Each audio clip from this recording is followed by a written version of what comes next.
We ready? Yes. Todd?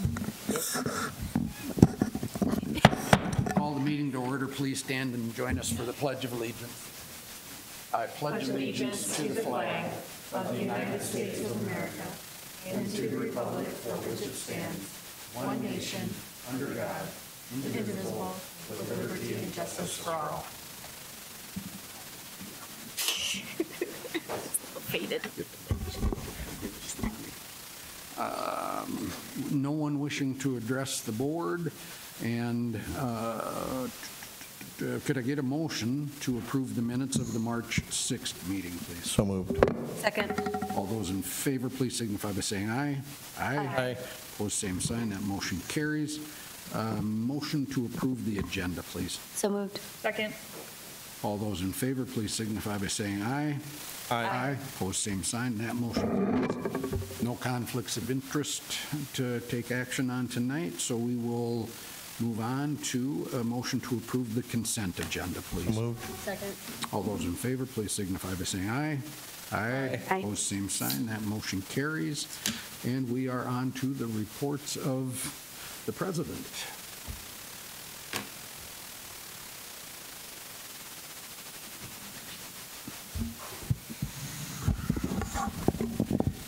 President Elbody, members of the board. At this time, I'd like to introduce Phoenicia Foster. She's going to go over our professional development initiative that we've been working on for the last year and a half for our employees. Good afternoon. I'm excited to share with you the current status of our professional development initiative that we've been working on now since September of 2017.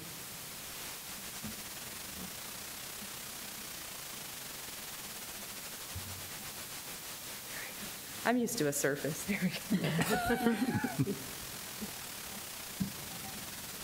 There we go. So our purpose of our professional development initiative is to provide all our employees with the opportunity to continue to improve and increase their capabilities and skills through access to education and training opportunities in the workplace and through outside organizations and through watching others perform the job. And so that's our focus as we think about how to provide opportunities and what to bring to campus or to encourage our employees to go out to. So back in September of 2017, we were tasked by President Griggs to expand our in-service model that was for faculty into a professional development model that was applicable for all employees. And so at that time, we brought together a work group of about 10 to 12 people. It's flexed a little bit along the way. Eric is our academic liaison, and myself, I've served as the chair, and Georgina is actually one of the members of the work group. And so it's been a great mix of staff and faculty and administration that has helped collaborate to figure out how we can live out our purpose on campus. And so we spent that fall thinking about what this should look like, and we looked at developing our purpose statement, and then what should our expectations be of all employees, and developing a reporting and tracking process, and then creating our first all-employee day, which that happened then in January of 2018. We launched this initiative. And on that specific day, we had the morning where all employees were required to be there. We had a motivational speaker explain the initiative, had some campus updates, and then some optional breakout sessions in the afternoon. And we've continued a similar structure schedule in our sessions since then. At that time, then in the spring, our goal with this was to have ongoing opportunities, and so we offered some breakout sessions throughout the year. Georgina did a great job leading a lot of the Bring Your A Game sessions, so some soft skills. We also would have some teaching sessions and just some general interest sessions. But we've focused primarily now on the 3 times a year bringing all employees together. So that happens in August at the start of the school year, in January at the start of the second semester, and then the second week in May, where we're wrapping up the spring semester, and some are transitioning to summer and others are off. So our employee expectations that we set forth was we wanted this to be attainable, but for all employees, and so we encourage all employees to get 20 or accrue 20 hours per fiscal year. I'm encouraging this as a minimum, but this involves all levels, all of our employees, not just faculty or not just administration. So we want everyone to participate in 20 hours, and that could be on or off campus or a combination. It could also include webinars, so really broaden our understanding of professional development. We ask those hours to be reported through a tracking form, so documentation of that. And then we really encourage collaboration because it's not just a couple of us deciding what's going on. We want to hear what others are wanting and thinking, so we encourage them to share their ideas and feedback and also to present sessions as they are able. So we've put together some online resources with the help of our IT department. This is actually a screenshot from the app that will be coming out eventually, but it was the easiest way to capture our current forms that we have out there. So we have a calendar where employees can see what's coming up. There's some links to outside organizations, the state organizations or regional organizations, some forms, and that would be if they have ideas that they want to submit or if you want to offer to present a session, as well as the tracking form on there. And then there's a sign-up form as well that we're starting to use to help see who's coming to sessions, and then that can go on their personnel calendar. So it's been great to partner with the IT to get those forms out there, and we're really excited when the app is out of its beta form so that we can all just do it on our phones like we do everything once it comes to those all-employee days. So just wanted to give you some of the highlights, and I know this is just a snapshot of the schedule that we had, but some of these all-employee days, what they have been. So as I mentioned earlier, they've been a combination of required sessions that have involved keynotes and then some optional breakout sessions. We've focused on technology skills and soft skills as well as some teaching strategies. Our keynote speakers, we've looked off campus for those, and so we've brought in a couple professors from Augustana, our USF. We've also brought in a motivational speaker from Rapid City. And then most of the breakout sessions, a few have been offered from off campus, but those have mostly been in-house presentations using the knowledge and the expertise that we have on campus. I would say that some highlights besides those specific sessions have the past couple of times we've done a kind of a campus climate building activity to start the day. So in last August we did a scavenger hunt and mixed them up with kind of cross employee groups and sent them across campus to take pictures of different tasks or prompts, and that seemed to go over really well even though it was a pretty warm day. So some snacks helped when they came back. And then in January we did some table topics and got people mixing again, talking about diversity and professional development and some burnout issues. And so those, we've gotten good feedback on those because it gets employees mixing with those that they don't typically talk to or interact with. Another thing that's went over really well is we've been able to provide lunch on one of the days and turn that into a lunch and learn opportunity. So we've done hot topics where that's focused on campus resources that are helpful, like our veterans department, maybe that's what it would be, or the testing center would be one. We've also looked at building community connections. So in our most recent session, we had the helpline center come in. This next one that we're planning for this coming May, there's a speaker that's going to come in and talk about running efficient meetings. And so just something that's quick and can be enjoyable, I guess, while we're having lunch. As far as ongoing, we've focused more on we focused more on these main sessions this year. We're finding a time where it was really worth it to put in some during the semester sessions. But what we've done as far as ongoing professional development is send out email communications and from the work group with some reminders and some opportunities or links to some options for them. We've tried to offer some sessions throughout the semester as available.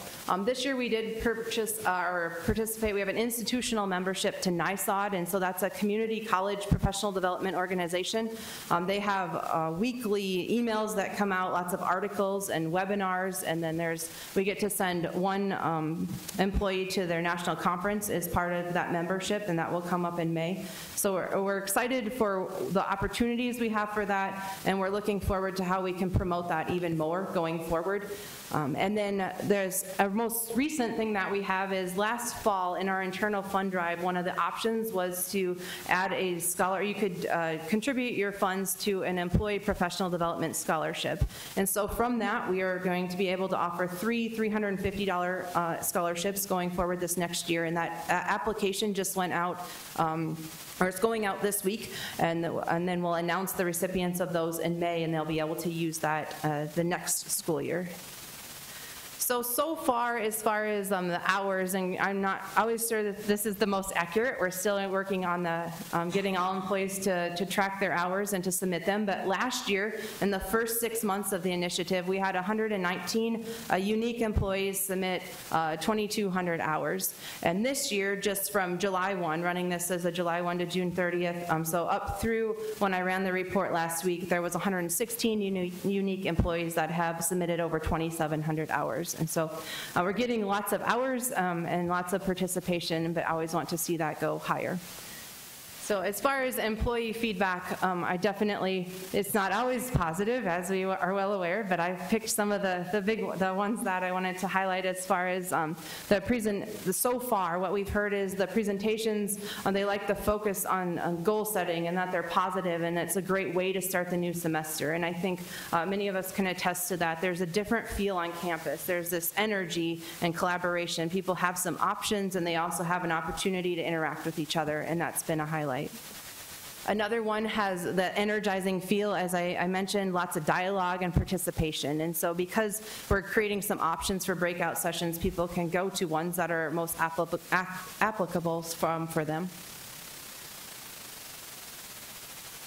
Interactive and relevant was something, and so this one we were especially happy to see because we work really hard on planning these sessions, and so it's rewarding to, I guess, for us as a committee too, when we put all this effort into trying to figure out what people want, that it really is meeting their expectations. They like the guest speakers, and so that's something that we have to continue to figure out how to fund. We have a very limited budget for this, and so we've tried to focus local, but always thinking about how we can grow this and hopefully develop a plan where we can bring more people in. And then we like to have too many choices, I guess, and need to bring those sessions back. And then the variety, and then just it being always focusing on bringing valuable topics and speakers rather than just filling the time. So going forward, as I just mentioned, some opportunities that we have for growth is funding. We don't, right now our budget goes through President Griggs, and so we just try to be really responsible with our choices and go from there. I think that would be the accurate way of stating that. And so just being respectful of the resources that we have and trying to make the most of them. Time is always a challenge. We have these 3 sessions throughout the year in August, January, and May, but that's not ideal for some of our employees, especially in enrollment management. And so is there an ideal time, which we haven't really found, and then creating time during the semester that we can have some ongoing professional development that employees can participate in. And I would say just continuing to identify presenters and themes, connecting with the community, so always finding new ideas and being able to bring people in.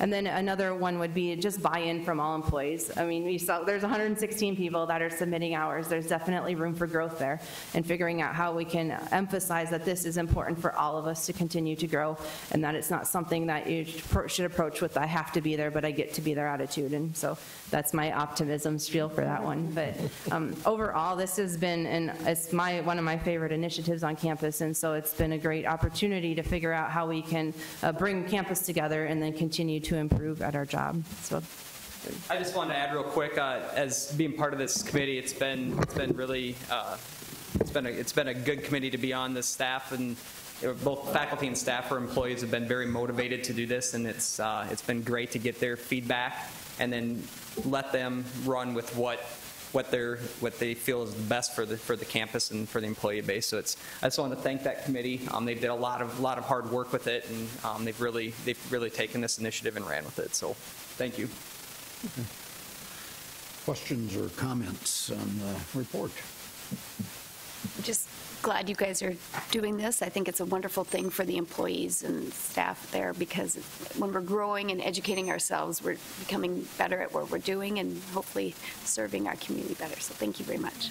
I think it's important as employees that as an employee somewhere, you feel more engaged and you feel like somebody's investing in you, which makes you in turn want to reciprocate that and invest more in your classroom and then more in yourself. And so you won't hit everybody, and not everybody will feel that way, but I think the majority of people do, and you'll get more out of them because you're putting more into them. And we all like to grow and learn new things as people, and sometimes you might hit the mark and get exactly what somebody wants, and the next time it might not be exactly what they wanted, but it's probably something that somebody else really was interested in. So I would just encourage you to keep kind of throwing darts at the dartboard, and you're going to hit it for a lot of people sometimes, and some people you're going to miss, but it's still valuable overall. And there's always, we just came back from a conference, and we had a book of things to choose from, so I would agree that there's sometimes too many choices, but I also think that there's so much to learn, and you can find value in any topic that is presented. So yeah, keep up the great work, and I think whether people will verbalize it or not, people really do appreciate the time and effort that you guys have put into it. Good. Thank you. Just a quick comment. I know as a board, we spend so much time on K-12 and gear many of our conversations toward K-12 education. That's, in the beginning anyway, what we were tasked with. And it's important to me that the work that you do at the community college level and making sure that you do what you do for post-secondary. Obviously, there's a difference, and sometimes I think we get so bogged down in what we do for K-12 that we miss the mark a little bit once in a while for the effort we put in for Southeast, and there is a difference, and appreciate your efforts to make sure that you encourage your employees out there in an appropriate setting for post-secondary. So thank you for that. Okay. May I have a motion to acknowledge the professional development update, please? So moved. Second. Discussion? Hearing none, all those in favor, please signify by saying aye. Aye. Opposed, same sign. That motion carries.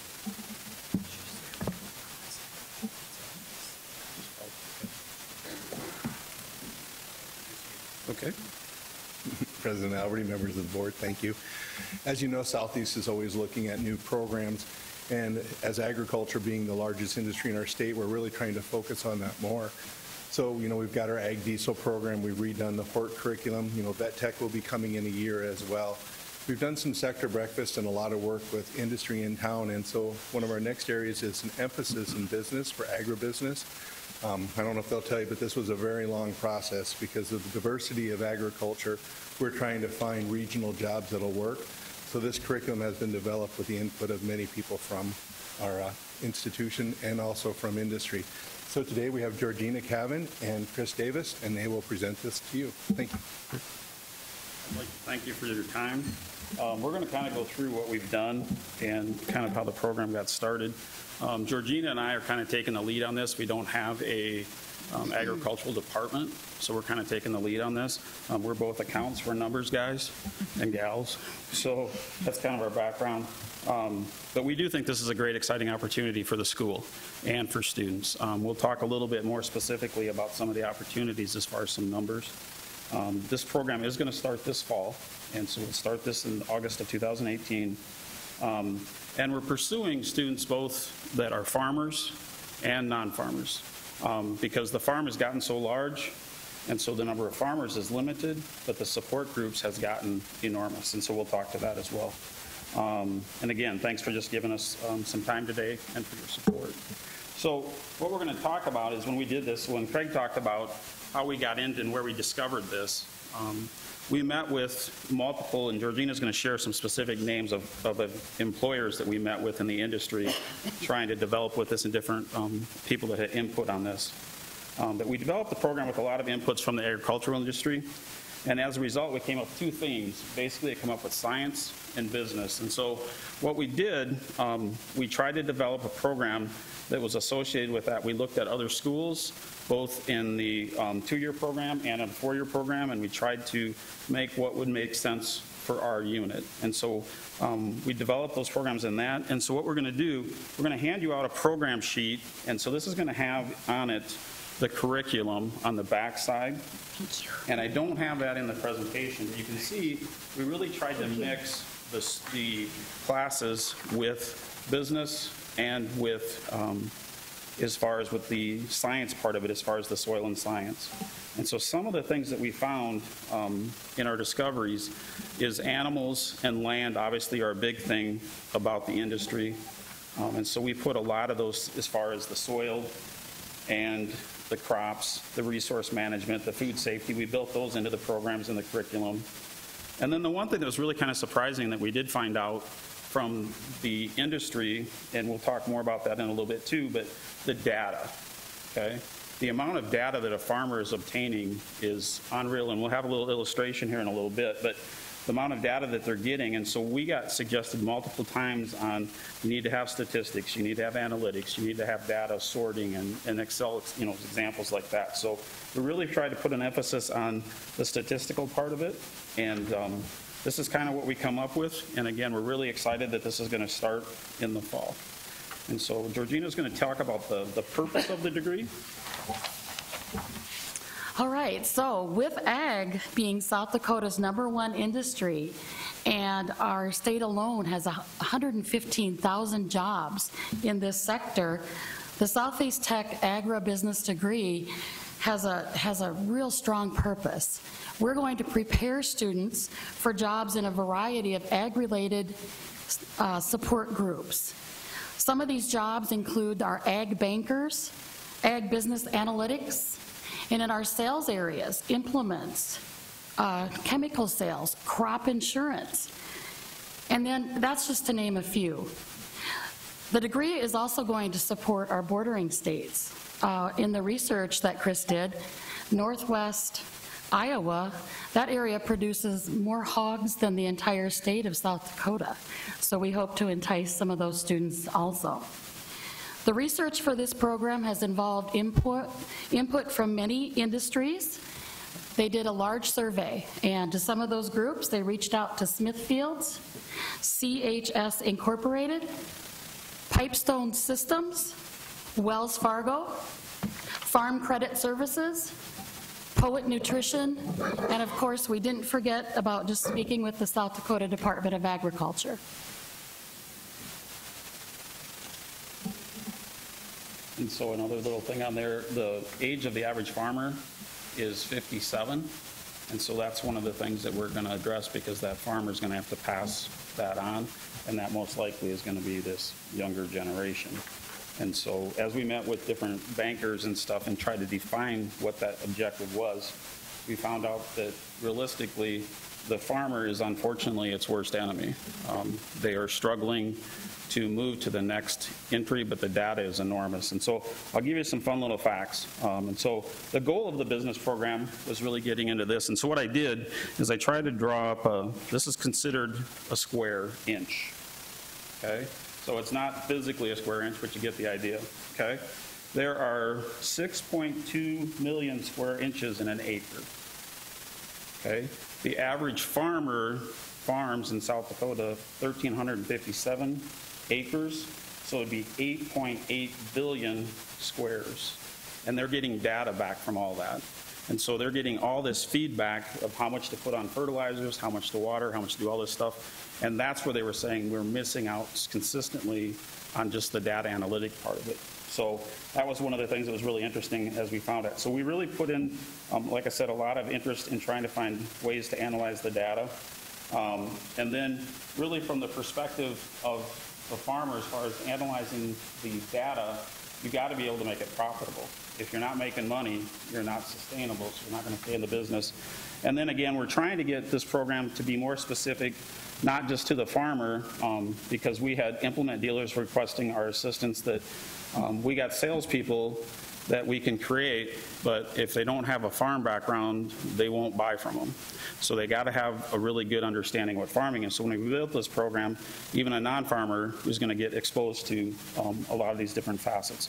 So we're really excited about that. And then the professionalism part of it, of very important, is the eco-based system, as far as they have to be able to make money today, but they have to be able to pass this on to future generations. So they've got to figure out how to do that effectively without causing any damage to the system. So we're really excited about that as well. and then she'll talk more about the science. On the science side, we're looking at our soils and our animals. Now, again, Chris and I are accountants and really don't come from a farm background. So we brought in our expertise. We brought in our horticulture instructor, and she couldn't be here today, but she's going to help us build that curriculum and get those textbooks on those specific classes with the soil, nutrition, the animals, and then some of those classes can also transfer into our new vet tech program starting in a year. So are there any questions? You talked about some of the businesses you've already worked with to kind of develop. Have you guys reached out to Farmers Business Network? Okay, good. I was going to say, with the data you were talking about, I'm like, that they are just right. That's the one that we've got written down. We reached out to them, we talked with them. I believe that's the one that's going to add 100 jobs in the next couple of years. Yes. They're growing. They went into the Globe University. Yep. We met with them. Awesome. Thank you. Good. Thanks. I just want to make sure. Yep, nope, we did that, yep. Then I'm sure there's some people we might have missed, but we tried to be very inclusive in getting as much exposure. Like Craig had said, we had a sector breakfast, and we did Department of Ag actually come and present. We had a couple of farmers, and that was extensive, and then we actually met with multiple different bankers and stuff to try to get a different perspective. The bankers are excited about, everybody we've talked about is excited about the program. So When can students actually start to enroll in this program? now. Right now. Okay, good. Right now. Yeah, I think, with the number of small towns and rural areas that are surrounding Sioux Falls, Southeast is a very good location for them to be able to come and kind of stay local and maybe still be a part of the family operation, but come here and get an education that's directly applicable to what they can go back and do. And I think sometimes you end up seeing the kids of farmers, they try it at a university or they try to do something, they feel like they need to go do something, but they just don't see the value add. And so this is a great option for them to actually be able to come and do some work and go back and see the real life application of it right away and see the value in that and hopefully get them to stay for the full 2 years and get that degree and have it pay off long term. So great idea. I love it. Thanks. All right, thank you very much. The ag piece is one of the things that, again, I've been around on the board a long time, and I'm glad to see that we're at least dipping our toe into some ag classes that will benefit the students, benefit their operations as they begin to transition to take that farm over from mom and dad as they age out. So, Yep. Very good. Thank you. Thank you. Thank you. Okay, may I have a motion to acknowledge the report, please? So moved. Second. Any discussion? All those in favor, please signify by saying aye. Aye. Opposed, same sign. That motion carries.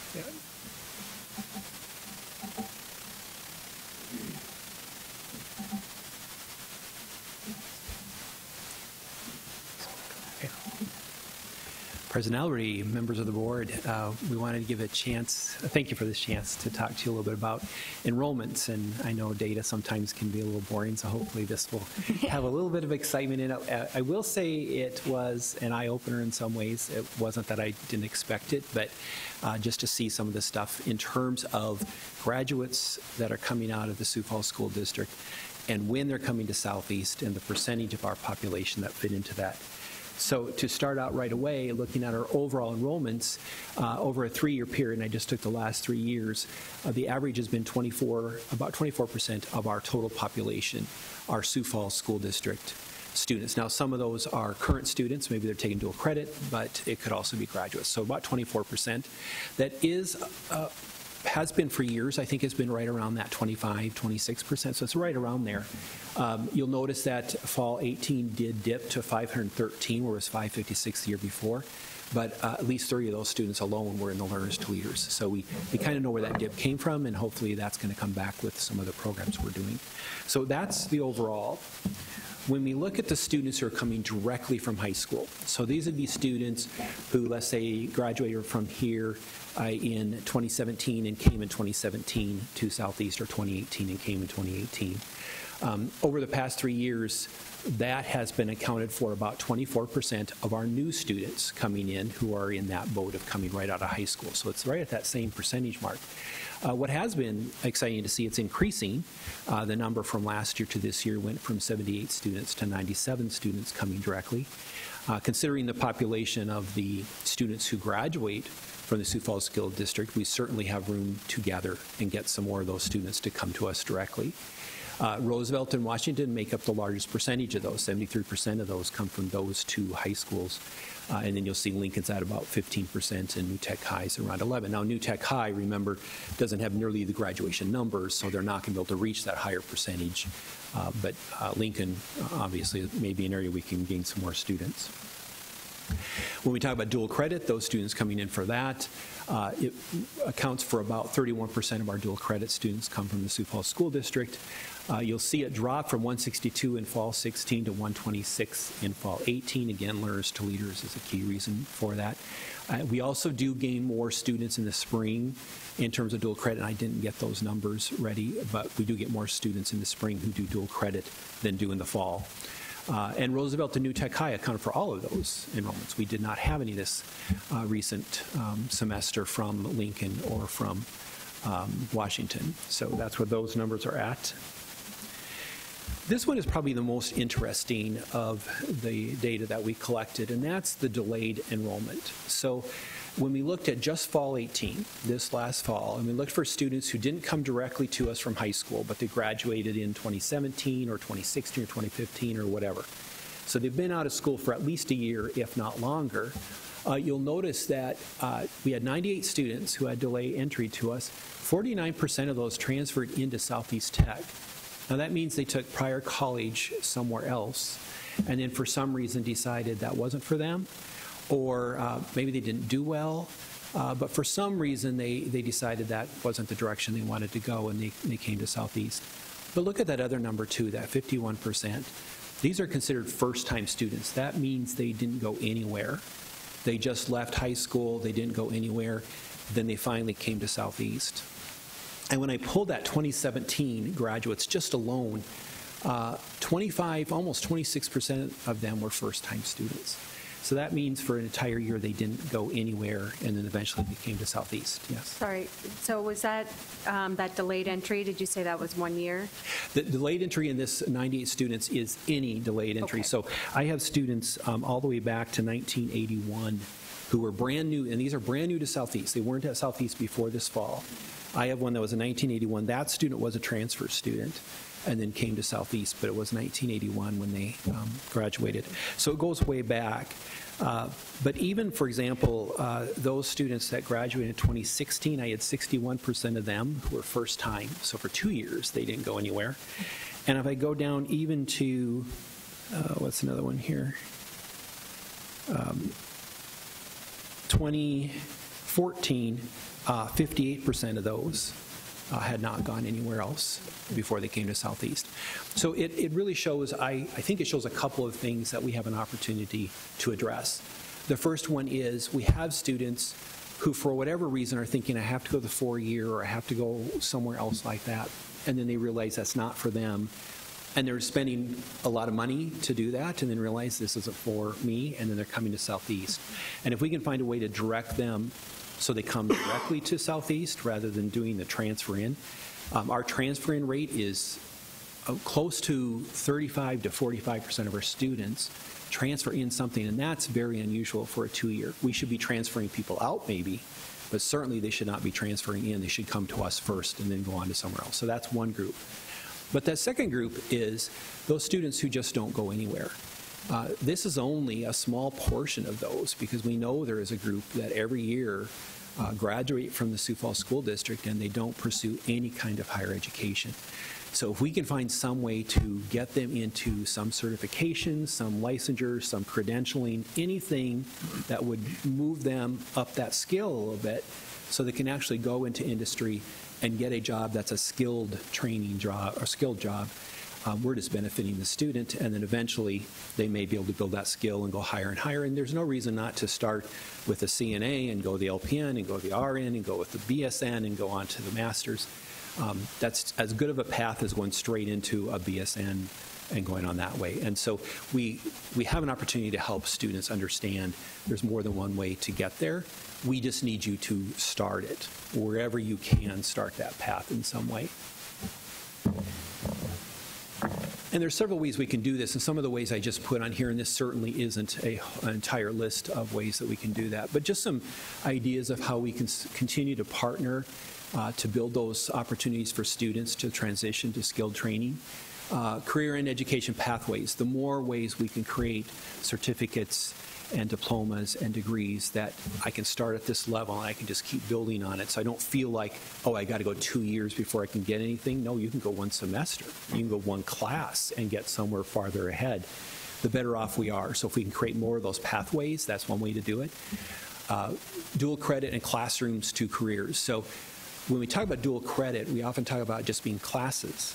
But really, we need to start looking at dual credit as opportunities to get one of those certificates, get one of those credentials. So even as in IT, as we start to create IT opportunities for students where if you take these courses, it's a certificate in this. The more opportunities we can have students have that when they leave or have a start on it when they leave, the more opportunities they already have in industry for those. The classrooms to careers, I believe you all are aware of some of that initiative. That's another way to get that learners to leaders concept back. We know that was successful. We know those students went on. They didn't all come to Southeast, and that's fine, but they went on, and that's the goal. And so just doing more of those and giving those opportunities to students is valuable. I mentioned the certificates, credentials, and licensures. The career coach, the work we're doing with CTE Academy is, I believe, right on the right track. The more opportunities we can get to those students who aren't going anywhere, who haven't done the ACT test and they're just floundering, the more we can get to them and get them into something, the better. Aspire to Tech. We do know we have a large ESL population, and some of them are still struggling with the English language, but the more we can build those skills up so they can get that as well, this is a great opportunity for that. And then something I think is at least very exciting for me is this idea that President Griggs is putting together for the Center for Workforce Opportunity. It's like we all have to get the entire region together on this, so everyone understands and everyone's going in the same direction. We don't have one group doing this and one group doing this, but we're doing it as a team, or we're doing it all together.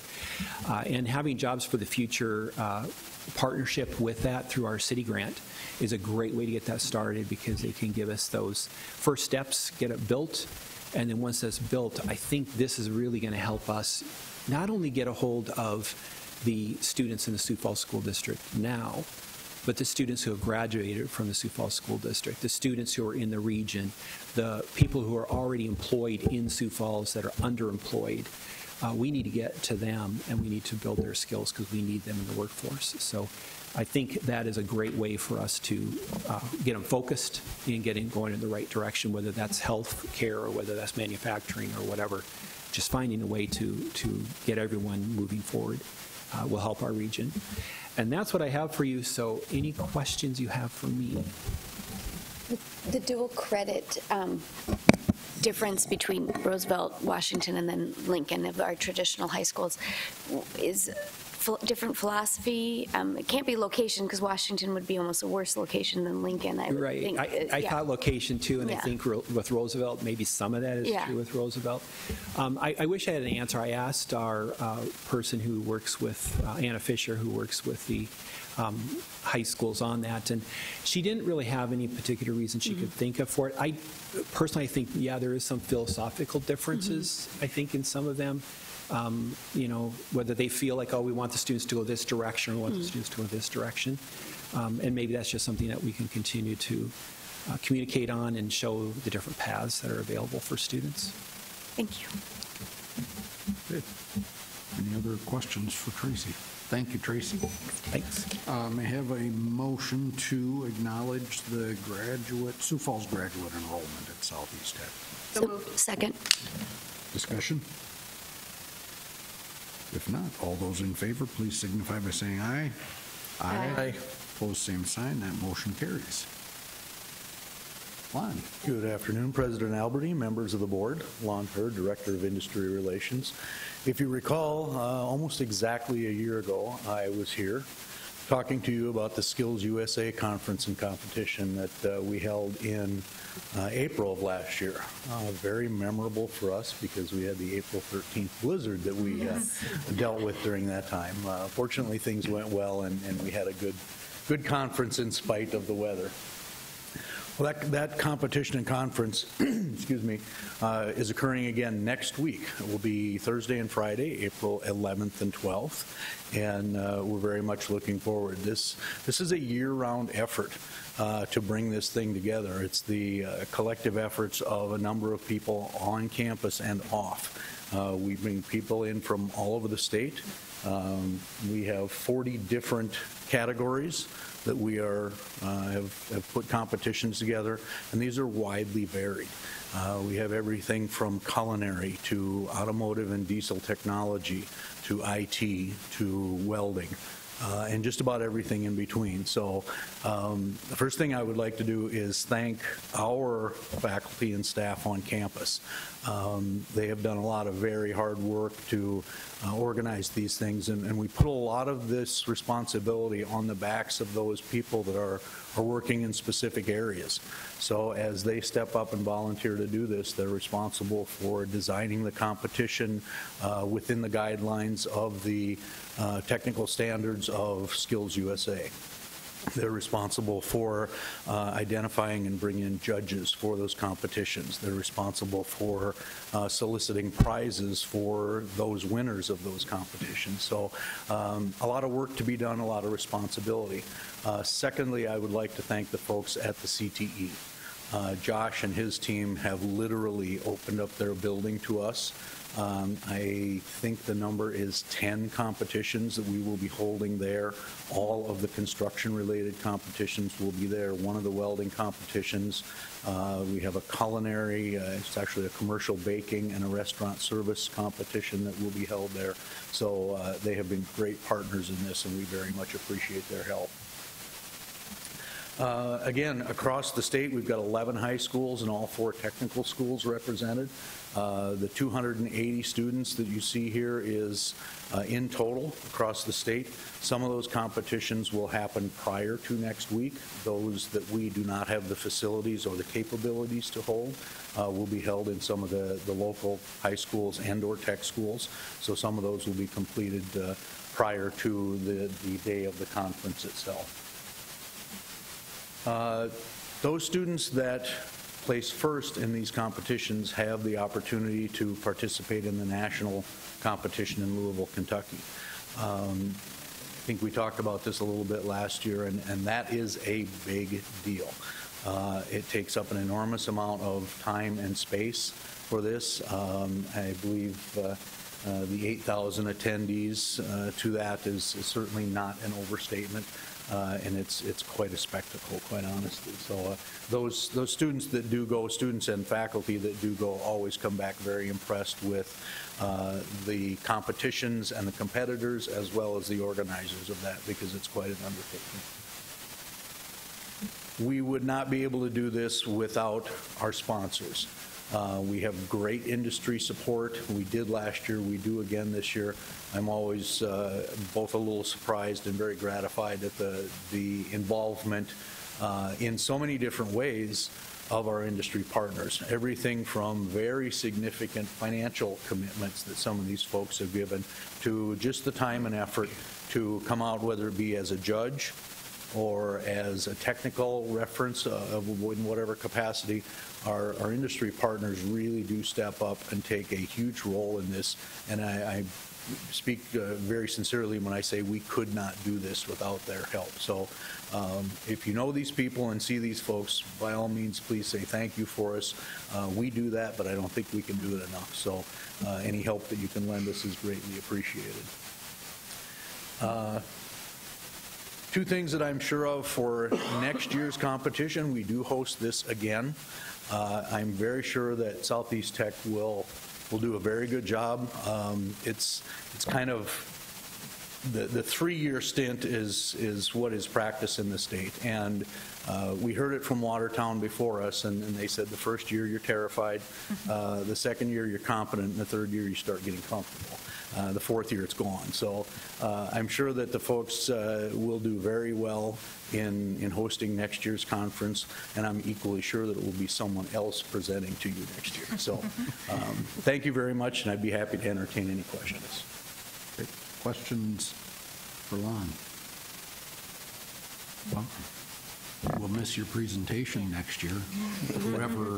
Whoever it is won't, well, couldn't possibly do the same kind of job you do. I'm sure they'll do very well. Thank you. Thank you, Lon. Appreciate your work on this and your dedication to Southeast Tech. Some best wishes to you and whatever the future brings. Thank you. It's been an honor. Thanks. Thank you, Lon. Okay. May I have a motion to acknowledge the Skills USA report? So moved. Second. Discussion. Sounds like a fun event. Yeah. Good exposure for the Tech Institute and get students on campus to see what's going on and hopefully get some people coming back as tech students instead of just high school students. So. Very good. All right, we've got a motion and a second. All those in favor signify by saying aye. Aye. Aye. Opposed, same sign. Motion carries. Any other business to come before the board or reports? If not, could I get a motion to adjourn? So moved. We are adjourned.